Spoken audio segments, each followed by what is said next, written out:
Hi, my name is Gretchen Steidle, and this session is called Managing Stress and Building Resilience for Founders. So I am going to share my screen for this presentation here. There we go. And let's begin. So just a quick moment of taking a few breaths to help us in arriving and making this transition into this moment.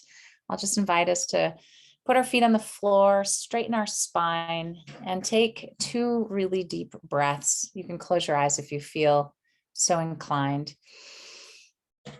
And one more. A simple breath can help us come into this present moment and leave behind some of the distraction we might have had moving into this next session. So a quick introduction for myself. I am representing 2 organizations.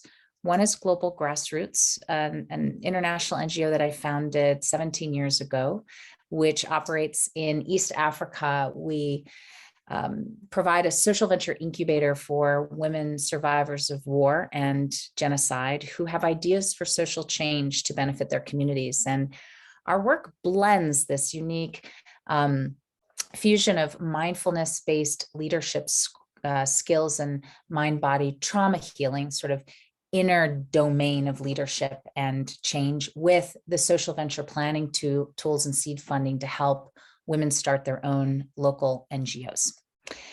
The other organization I represent is Circles for Conscious Change. It's a new endeavor to create a mindfulness, a movement around those who are operating at this intersection of inner work, inner well-being, mindfulness, and social innovation. So I have about 20 years in the space of well-being and 17 years as a social entrepreneur. So I'm wearing both hats as I bring this presentation on and workshop on managing stress and resilience.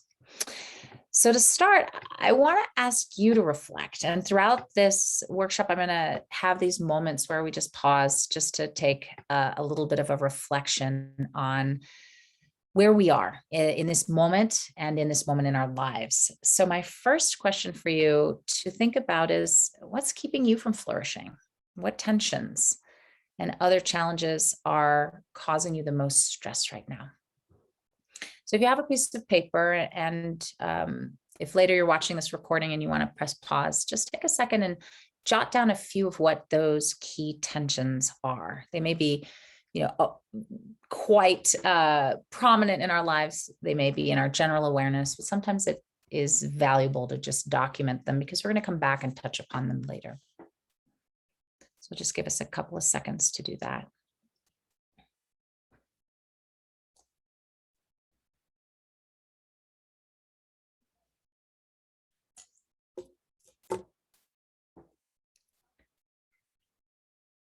And as you are thinking through those tensions, I'm also going to invite us to think about, why does it matter? Why does well-being and resilience matter for founders and for the entrepreneurship sector in general? And what first comes to mind for you when you think about why we might need this?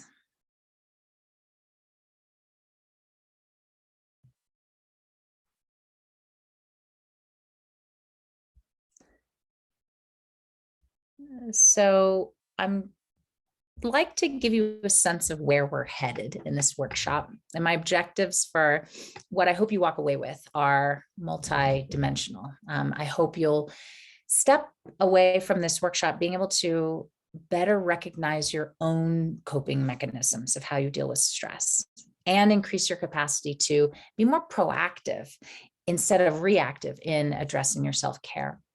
I'm going to share frameworks that will help increase our awareness so that we can shift from the orientation around self-sacrifice that can lead to burnout instead to one of resilience and well-being.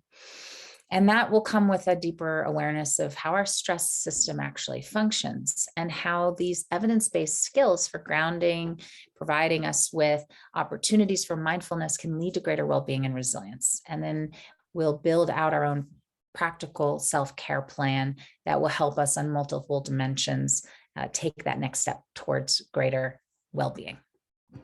Now, how are we going to get there?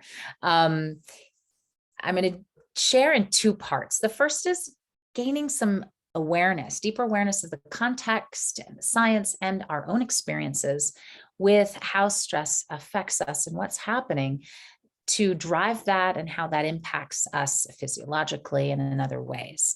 And then we're going to actually do some of these practices that can help us in understanding how to take control of stress in our lives and ensure that we can move forward with the greatest level of resilience. So starting with part one, let's just set a few definitions about what we're talking about. So well-being itself is a state.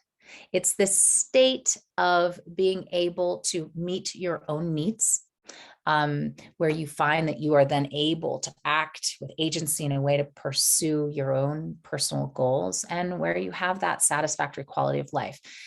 Well-being is inherently hard to define because it needs to be defined by the person who is pursuing it for themselves. And so you may think to yourself, what does well-being look like for you?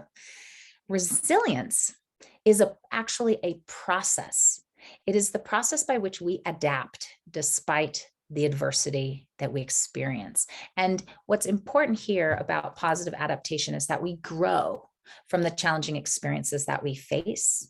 And even science has been able to identify and demonstrate that what drives our capacity for resilience is, of course, many things, our inner strength, other factors of influence around us, but a deep inner motivational force that is driving us towards that sense of harmony. And so when we get in greater touch with that deeper sense of inner strength in ourselves, it will improve our level of resilience.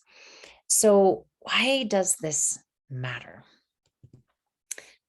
For the sake of entrepreneurship and leadership, for founders, we all know this is hard. Being a founder is sometimes lonely. It's stressful. We hold a tremendous amount of burden on our shoulders. People depend on us, and we have to be the anchor and the champion to motivate everybody else to move forward and support the ultimate vision.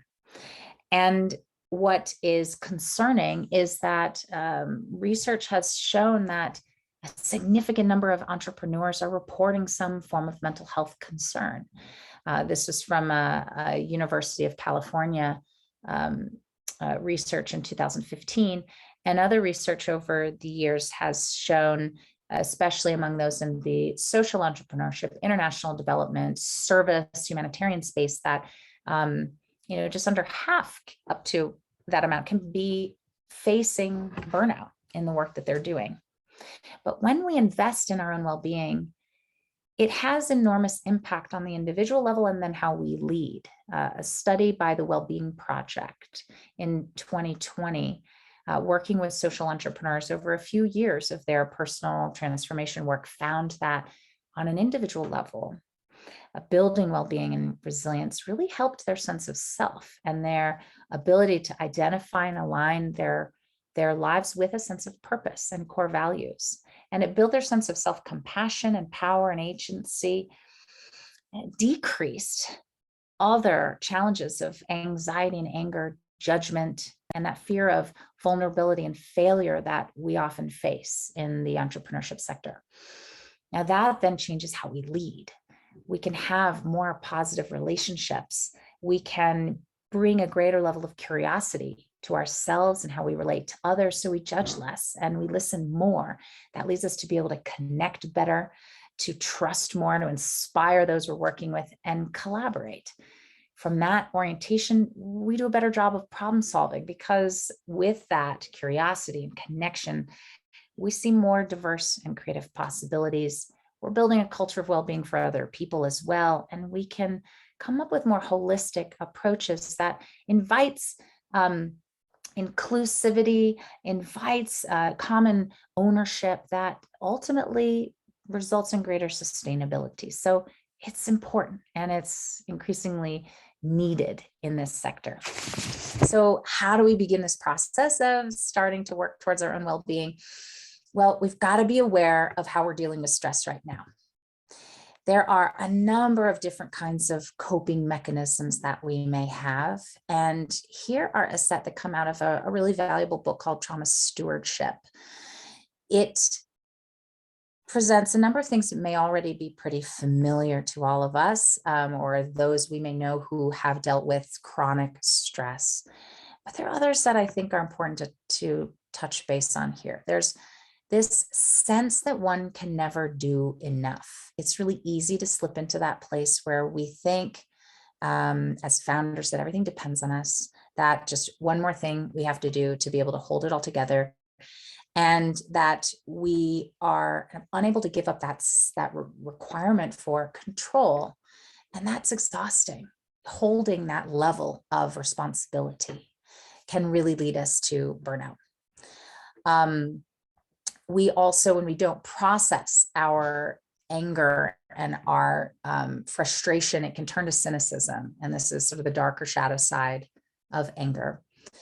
And it can start to shut us down, in which we can't really think or connect anymore. We start to numb ourselves in different ways, or avoid, or only talk to those who get it, or find that we're only seeing things one way. And all of those things diminish ourselves and the work that we're trying to do. And then finally, there's this sense of grandiosity, this inflated sense of importance related to our work. We don't want to admit to it, but sometimes we may get to this place of being so attached to what we do that we are no longer flexible, and stress begins to have a hold on us that keeps us from being open to new possibility. Now, these are all some of the more chronic types of stress, but there's other things that we might do on a day-to-day basis to help ourselves cope. And so my next inquiry for you in your own self-reflection here is to just give yourself a second to jot down your own negative stress coping mechanisms. You know, these can be things like, I procrastinate, I don't sleep, I sleep too much, I have too many margaritas, I like to go shopping. And all of the different things, you know, some people isolate, some people are more engaging and, you know, reaching out for support from other people. But you know what you tend to do if you think about it. And you don't have to share this with anyone, so don't censor yourself. Just note down what are those things that are really a signpost that you're slipping into a space of imbalance.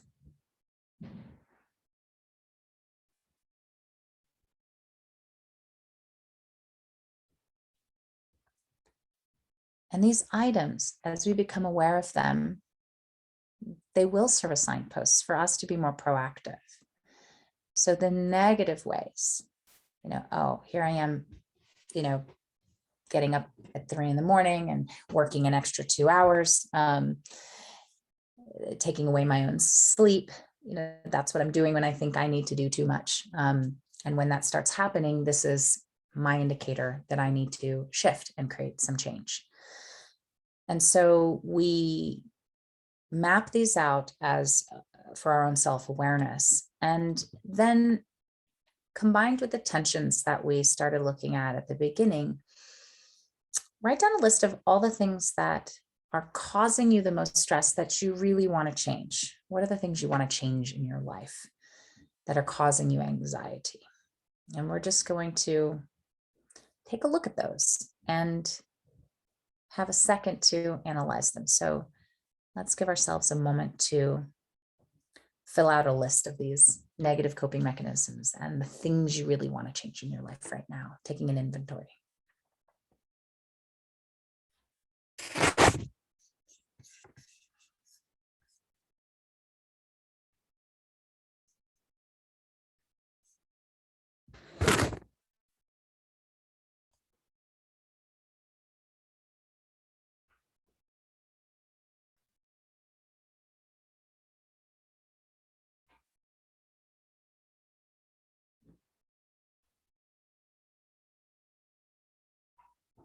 If you get to listen to this as a recording, then of course you get to press pause if you want more time.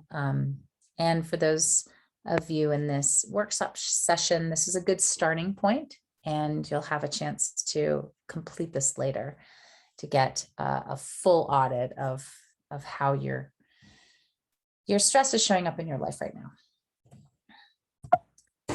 So if we think about all those things that we want to change, one of the most important pieces of wisdom that came to me through some of my study, especially with a female Buddhist monk in Thailand who I went to study mindfulness with and how it relates to social justice work, was that so much of our anxiety and suffering comes from simply wanting things to be different, not the conditions themselves, but the wanting that it not be that way.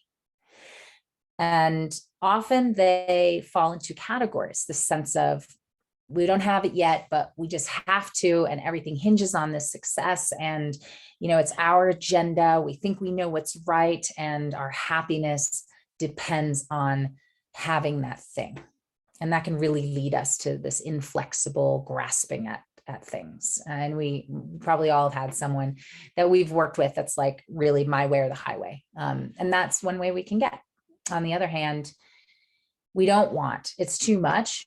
It's more than we can handle. We don't want these challenges that we're facing with. And we can get to the place of being so averse to them that we check out. We decide it's not my problem, I can't deal with it. It leads us to disillusionment and burnout.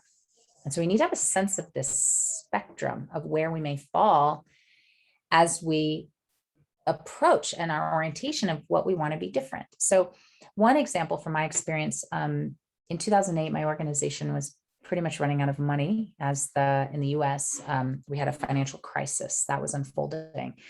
And I had to lay off almost all but one of my staff members. And I faced sort of a personal identity crisis of my own, that I had failed. I had failed to be able to sustain my work in the world. And it was a deeply troubling, angst and anxiety to kind of move through. And until I realized that I simply just wanted that to be different. I wanted us to have the funding and continue on. And it was that like aversion to reality that was causing me all of my anxiety. And instead, when I could sit there and say, okay, this is what is, now how do I work with it? Everything shifted, and so many more creative possibilities became possible, that I was able to let go of that level of control or fear, and actually the organization found its way and is still continuing. And so it's that when we get hung up on what is not the way it is, we need to be aware, and that then gives us a chance to bring ourselves back into balance. In that center place, when we're aware of what is needed, we can discern between what I need and what the rest of the organization and the work needs. We have a sense of responsibility. I care about this. It's not like disillusionment and this is too much and not my thing, or I have to have it this way. It's just this holding of I care. And we're guided by a sense of what's right. And we're curious and we're willing to be a part of the solution, but we don't have to push back or grasp at what that needs to be. And what brings us into that place of greater balance, where we're less stressed by these challenges, is mindfulness. Now, before we get into the actual work, I just want to take a quick detour to talk a little bit about what is happening to our bodies when we're experiencing deep stress. Many of you may already know this, but just to create sort of the basic context of our stress response system, we have two branches. One is called the sympathetic branch of our nervous system, and that's responsible for the fight and the flight response when we're in danger, but also when we're under deep stress. It gives us that adrenaline to keep going, but it's also usually accompanied by emotions of fear and anger and aggression. The other side of the nervous system is the parasympathetic. It's our rest, relax, and recharge system. And it actually, when turned on, when we feel safe, allows us to engage the social engagement system. And this is where we feel connected, we feel compassionate and altruistic, and we're more willing to be engaged in and curious about the people around us and what's happening around us. Now, for most of us, our nervous system naturally self-regulates like a pendulum between these two different systems. When something alerts us, the sympathetic side clicks on to protect us and make us more alert. And when we know we're okay and we're safe, we let go and we relax and we rest. But for the majority of us in this kind of work, we're on sympathetic dominance at all time. And that can become toxic after a while because of all of the chemicals and hormones that it results in releasing into our systems.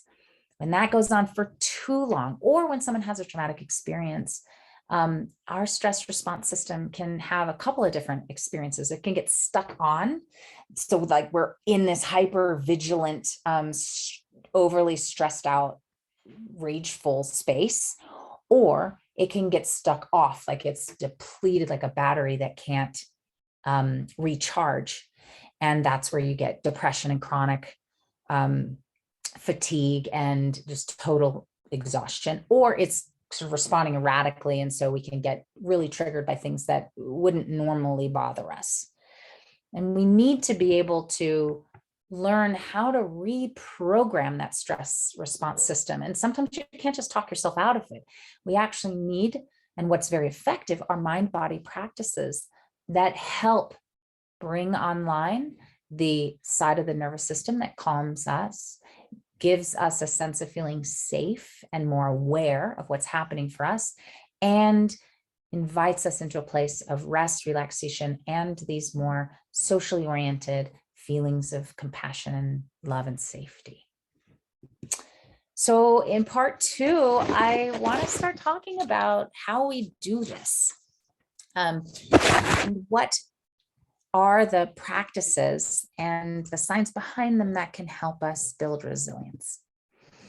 The core tool for so much of this work that I do, and which I think is incredibly effective, that anyone can do, is mindfulness. And we hear a lot about mindfulness now. It's much more mainstream than it ever was in the West, at least. And it has a very simple definition. It's paying attention. Paying attention, though, on purpose in this present moment, and is usually oriented with, has an orientation of curiosity or non-judgment. So it's not just oh, I'm really mad right now. It's, oh, interesting, I'm feeling anger. We're noticing whatever's happening. We're not trying to say, oh, I don't want to feel that. Or if I could just empty my thoughts. It's just a paying attention. And there's many, many different practices that support our capacity to be more mindful.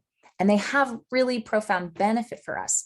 This diagram comes from a meta-analysis of the benefits of mindfulness across a whole range of psychotherapeutic research. And some of the things that are important to note here is that the more that we are practicing mindfulness, the more that we decrease our anxiety, that rumination of like thinking things through too much. We become more aware in each moment, and we have the ability then to catch ourselves in the present moment, respond instead of react unconsciously. That leads us to have less emotional reactivity, more regulation, and more positive emotions. Then we can express ourselves better. We can manage conflict with less anger. And we're really able to have this different level of social and emotional intelligence and response with people that allows us to engage in the world differently and really know ourselves better. So there are many, many, many benefits, but mindfulness is hard. A Harvard study in 2010 demonstrated that our minds are wandering almost 50% of our waking hours. It's really hard to be mindful. It's hard to be in this present moment, even though people are less happy when their minds are wandering. And so we need this, and we'll talk about, thank you for the question in the chat about tools to help us practice this and make it easier on ourselves, because we need to do this as entrepreneurs. We have work to do and we have to keep going, and yet taking care of ourselves has to be part of that equation. So let's take a little bit of our time together to do some practices. I'm going to share a few. I'm also going to give you some tools you can walk away with, and some frameworks for just thinking about how to be more mindful day to day and how this will benefit your well-being. So the first and easiest practice, I will say simplest. I take it back easy because sometimes it's still very challenging. But the simplest practice we can do is noticing our breathing, just as it is in each moment. Breathing is the one thing that we are always doing, but we can do consciously and unconsciously. And conscious breathing also has many benefits, which I'll talk about in a second. But it's always there. So it's always an anchor for our attention that can bring us into this moment. So to do a simple meditation, we try to sit in a way that feels noble. Our feet are on the ground and our spine is straight. And you can imagine you have a string on the top of your head pulling you upward and stretching you. You don't want to be so tense that you're rigid, but you don't want to be so relaxed that you start to fall asleep. So we're actively engaged, but with a level of relaxation. And then if it feels comfortable to do so, you can close your eyes, or you can just look downward towards the floor. Your hands can just rest softly in your lap or on your legs. And now just notice how you're breathing. Notice how the air feels coming in and out of your nose or mouth.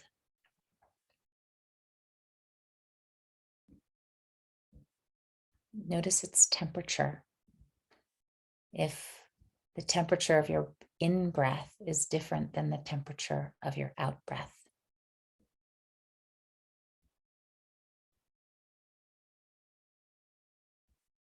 Notice how deep you're breathing or how shallow.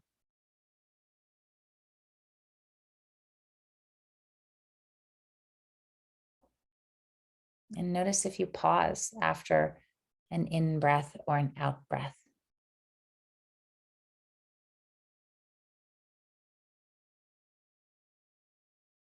Notice your pace of breathing. How fast or slow are you breathing in this moment?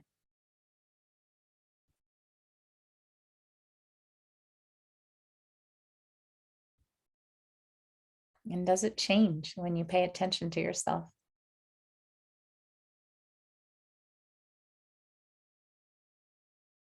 Notice how far into the back of your throat you can feel your breath before it disappears.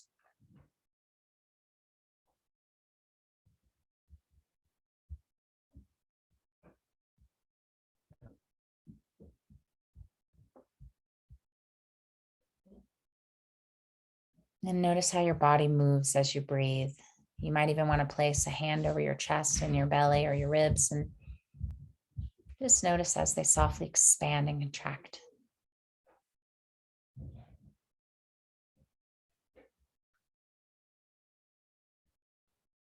And now allow your awareness to expand beyond your breath to your whole body.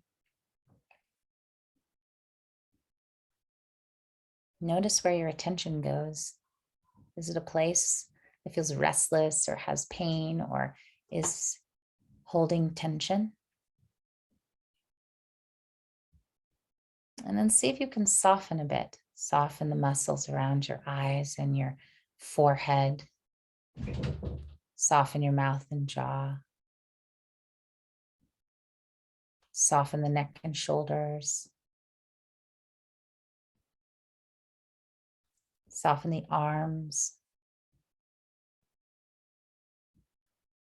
Soften the muscles down the back on either side of the spine. Soften the belly. Soften the legs, upper legs and lower legs. and relax the feet. Now we have a chance to just check in with how our body feels in this moment.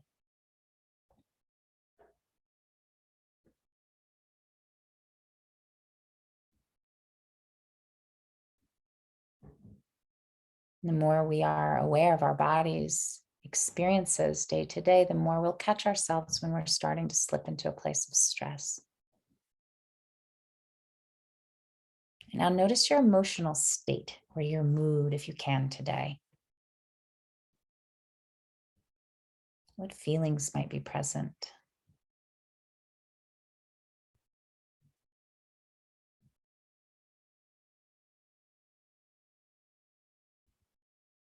And if you haven't already, notice your thoughts.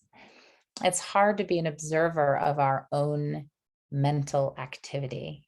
We may find ourselves lost in a daydream, planning something, remembering and replaying a conversation that has already happened, dreaming and envisioning. And so we become increasingly aware of where our mind spends its time. And then when we need to, we invite ourselves back to the breath to be present in this moment.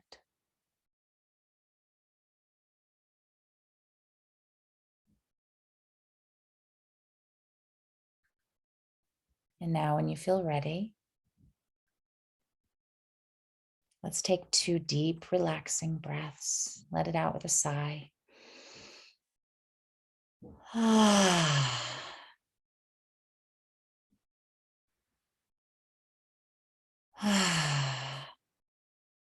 And gradually open your eyes. And so we just combined 2 of the practices that I wanted to start sharing. The first is breath noticing. That was simply all the different things you can feel about your breath. And the second is what I call 3 centers meditation. And this is where you notice what's happening in the mind, the heart, and the body. So first, we started with the body. Just what do we notice? And sometimes you notice, oh, I'm restless. I need to move. I need to stretch. And that's good. Give yourself a chance to respond to your needs. And you notice your emotional state. And then you notice your mental activity.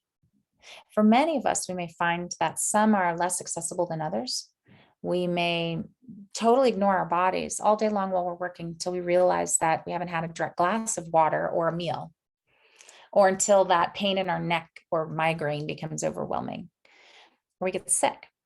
For others, we never are really in touch with our emotional selves until suddenly we're raging at somebody that just really upset us. And in other cases, we're so lost in our minds that we aren't paying attention to what other people are saying. And so when we do these 3 centers meditations, not only is it helping us come into this present moment, but it's helping us if we practice every day, even for 5 minutes. It helps us begin to familiarize ourselves with where we are in any moment and then what we might need. And so these are simple practices that we can use each day. The average time of a coffee break is 7 minutes. So if you can find 5 minutes for yourself to just check in. It's also my secret hack for decision making. And when I have a challenging decision to make that's creating stress for me, if I do a 3 centers meditation and I can feel, what does my mind think about this? Do I have clarity? Is this really what I know is right? What does my heart feel about this particular decision? Is it online? Is this what is wanted? And what does my gut say? And if I find alignment in mind, heart, and body, then I know it's the right thing. And if I don't, then I know I need more time, or something's still uncertain and hasn't revealed itself. So these are 2 really valuable techniques. I'm seeing some great reflections in the chat about how it felt, and I wish I had more time to do even more longer in-depth meditations. And we'll have a little bit more to share. The other thing is bringing mindfulness into your everyday. So a couple of things you can do. You can choose a particular cue throughout the day to bring you back to a moment of checking in. So perhaps every time you walk through a door, or before you hit submit on an email or answer the phone, you take a quick second to notice your breath or check in with your mind, heart, and body and just say, am I here? Am I fully here in this moment? What do I need? And that becomes your single moment of mindfulness. That goes a long way in preventing stress. The second thing is to hinge mindfulness around a task, even an unpleasant one. Perhaps you're washing the dishes. That can be a moment of mindfulness. What does the water feel like on your hands? What is the texture of the soap bubbles? What does it look like as the water and the light are gleaming on a particular dish? You get what I mean? You can do this with driving. You can do this with waiting in line. At any moment, a particular task, just as we analyzed our breath, can be an invitation into the present moment with curiosity. The third thing about mindfulness in every day are some of the wonderful apps that you can use to help support your mindfulness. They're ones that will give you tones for a particular pace of breathing or little alarms on your phone to wake you up and check in with your levels of mindfulness. Some of the apps that are really helpful are Headspace, Insight Timer, Calm, and there's many that also help support you in sleeping better as well. So you can use those tools with all of the different mindfulness teachers and practices that may be out there to provide you with some wonderful guided meditations and reminders throughout the day. Now, the next is grounding. When we find ourselves getting anxious, we lose our grounding. We're kind of moving into the talking head cut off mind phase without knowing, how does this sit with me in my body? Can I be in this moment and really feel and lean into something without losing it? And so physically grounding postures help enormously with our ability to stay balanced and to deal with stress. So what does that mean, grounding? It means staying connected to the earth. And so grounding activities are touching the earth. That can be sitting down on the floor or in the grass and just feeling what the ground feels like, if it's a clean and safe space to do that. It can be walking very slowly. There's beautiful walking meditations where you're simply walking and taking in the sensory experience of wherever you are, inside or outdoors. Outdoors is particularly wonderful. If you can be in a beautiful piece of nature and listening to birds and having the scent of nature around you, you're just very present with it while you walk very slow. You can also simply stand or sit wherever you are if you cannot be walking and feel your feet. Feel your toes. Feel four corners in your feet. Feel what it feels like to move them in your shoes or on the ground. And that is, like our breath, another anchor into presence. Any movement that involves bending over, forward bends in yoga, or just leaning over your chair for just a moment can also be deeply helpful. And when paired with a very, very slow exhale, it will help to bring on the rest and relaxation side of our nervous system. When we breathe with a slower breath out than a breath in, it starts to signal to the body that we are safe and we are able to let go of the fight-flight mechanism. So that's grounding. Does anyone have any questions so far about the meditations, the bringing it into the everyday, and the grounding that can help us begin to become more self-aware and start to slow down?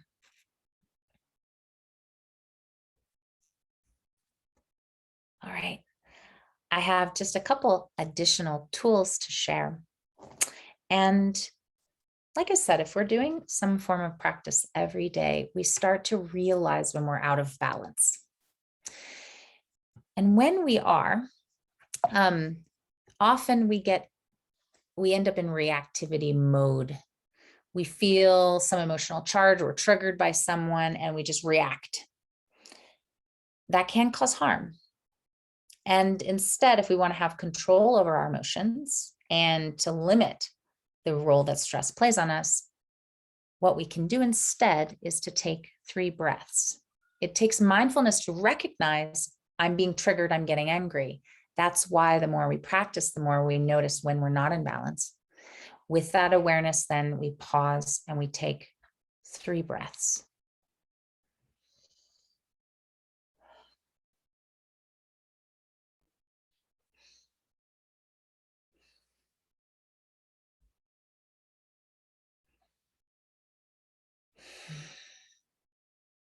This can be very powerful actually in an active conflict. If you're stepping back and you're taking 3 breaths and the other person is not quite sure what's happening, it will get their attention. And if you're lucky, it might actually get them to take a breath as well. And when you do that, then you're in a place where you can respond with greater wisdom. And all those benefits of mindfulness now serve you because you can handle your anger. You can understand what's happening in the present moment, and you can choose more consciously what comes next. So another way in the moment to bring breath and mindfulness into your actions. Now, there's one form of breathing that is optimal on almost all fronts in helping us calm down. It is something called coherent breathing. It has been studied and supported by research and science that at about 5 breaths per minute, and these are conscious breaths, very gentle, filling your lungs, but breathing in and out of your nose. This pace of breathing is optimal for a place of resonance where our circulatory system, our respiratory system, and our nervous system are all brought into a level of synchrony, and it stimulates the kind of brain waves that allow us to be in a state of deep relaxation, but with alertness, which is what we want to be able to make conscious choices. Conscious breathing is, coherent breathing is very powerful. And it takes a little bit of time of doing it at this pace to be able to really reap the benefits of it. But if practiced just 10 minutes, even up to 20 minutes a day, twice a day for 2 months has been shown to nearly completely alleviate post-traumatic stress. It's a practice that I've been using with genocide survivors, with first responders to natural disasters, and has been used around the world with people who have survived very significant trauma and tragedy. So, though we won't have time to share it in depth today, I want to mention it in case you are finding a breathing app, and I will share a link to where you can get some tones that help you breathe at 5 breaths per minute. Can be a very deeply relaxing experience. The final tool I have for you is a self-care plan. And so what we do in doing this is to take time to reflect on what is needed to live a full life, for you to really flourish. And what does that mean for you? How do you define well-being and balance? And then make an investment for self-care. And we do this on these 3 levels of mind, heart, and body that we were just exploring, but also spirit, if that is something that resonates for you as well. So what are some things you could do for an investment in mind? Some things that may come to mind are, having really inspiring debate with someone you care about, learning about something, watching documentary films, or it can be listening to music. It can be, a whole range of things that really challenge your mind in a way that is caring. Heart. How do we care about the heart? That can be things such as laughter, time with family, children, animals, expressing yourself through art or dance, yoga, meditation. It can be a number of different things that really honor your feeling, your emotional well-being. How do we invest in our bodies? More sleep, water, good food, massage, yoga, meditation. There's exercise, but of course, so many of these things can also become subjects of addiction. So we have to be careful that we're not over exercising, and that's part of our adapting and negative coping to avoid, but that we're doing this consciously to support ourselves. And then of course, spirit brings into the possibilities of your faith, of things that help you feel a sense of awe or connection to something greater than yourself. And so I invite you to take the time to make a comprehensive plan for yourself of what you would do to invest in your self-care across all of these levels. What we get when we put all these pieces together is that we can inoculate ourselves against stress for greater well-being and resilience. So if we work with mindfulness and these various practices to build self-awareness and self-regulation, we're more balanced, we're able to handle emotion and stress. We take a level of self-awareness and we add our awareness of our negative coping mechanisms that we started with. Oh, there I go again. I'm doing that. Or I'm hearing from my partner that I'm cutting them off. Whatever that thing is, we're now aware. That's our signpost. And instead of going down that road, we make a commitment to engage that self-care plan. All right, when I'm at this place, I'm going to go invest in some massage. I'm going to take a nap. I'm going to do these things for myself.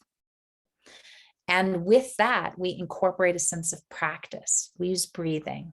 We use grounding. We use everyday mindfulness cues as a regular practice and as a proactive response when we are realizing that we are getting triggered. And all of this together can lead us to greater levels of balance, well-being, and resilience. And so my last questions I leave you with as we move through this time of exploring resilience and stress management is: what will you do to invest in your well-being? And what are you committing to practice every day? Our social and emotional intelligence is just as important as our mental intelligence, the impact that we create, because if we are diminished in ourselves, that will be reflected in the impact that we try to have, the people that are drawn to us, that we have the potential to inspire, and the work that we want to be able to do with others. So I hope I've met most of my objectives in this short time with you and helping you recognize the coping mechanisms of stress, how to increase your capacity to invest proactively, this awareness of how we fall out of balance and how to move back into balance, as well as an understanding of what's really happening in our stress response system. And then all of these little tools and practices for grounding and mindfulness and well-being, as well as a plan to be able to be more proactive about it.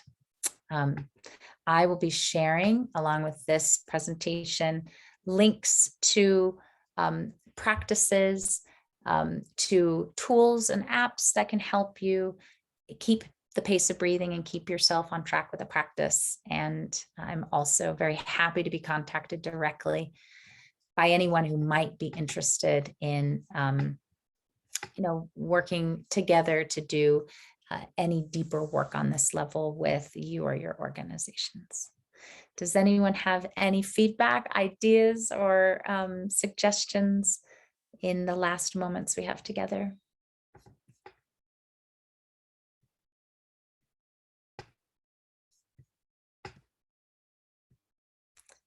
In the chat, thank you for the positive feedback, and I look forward to being able to be of service if I can. Thank you, Gretchen. This was awesome. Thank you. Be well. Be well. Have a great rest of your evening.